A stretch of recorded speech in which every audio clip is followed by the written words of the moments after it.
Bubly channel আইর একটি ইন্টারভিউতে তিনি বলেন, তিনি খুব একটা লাকি পারসন, কারণ তিনি মার মতো একজন শাশুড়ি পেয়েছেন।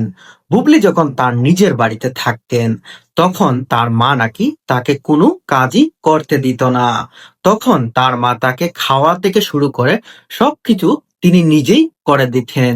তিনি আরো বলেন, বিয়ের পর আমি যখন প্রথমবার আমার শ্বশুর বাড়ি যাই, তখন আমি সেখানে গিয়ে দেখি আমার মার থেকেও অনেক ভালো একজন শাশুড়ি পেয়েছি।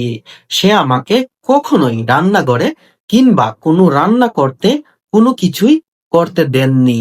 আমার শাশুড়ি আমাকে বলেছেন, আমি যতদিন বেঁচে আছি ততদিন তোমার কোনো কিছুই করতে হবে না, ততদিন আমি তোমাদের সবকিছু করে খাওয়াবো।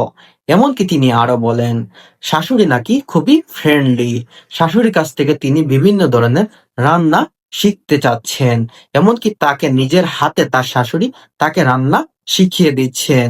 এমনকি নিজের মেয়ের থেকেও তাকে খুব বেশি ভালোবাসেন। এমনকি নিজের মেয়ের থেকেও খুব বেশি পছন্দ করেন শবনম বুবলিকে। এমন মন্তব্য করলেন চিত্রনায়িকা শবনম ইয়াসমিন বুবলি। এদিকে আমাদের অপবিশ্বাস ম্যাডামও সেম কথা বলেছেন। অপবিশ্বাস বলছেন, বুবলির ঠিকমতো বিয়েই হয়নি, তাহলে সে কিভাবে শাকিব খানের বাসায় গিয়ে সেখানে রান্না করে? আগে তো বিয়ে হোক, তারপর না হয় শাকিব খানের বাসায় যাওক।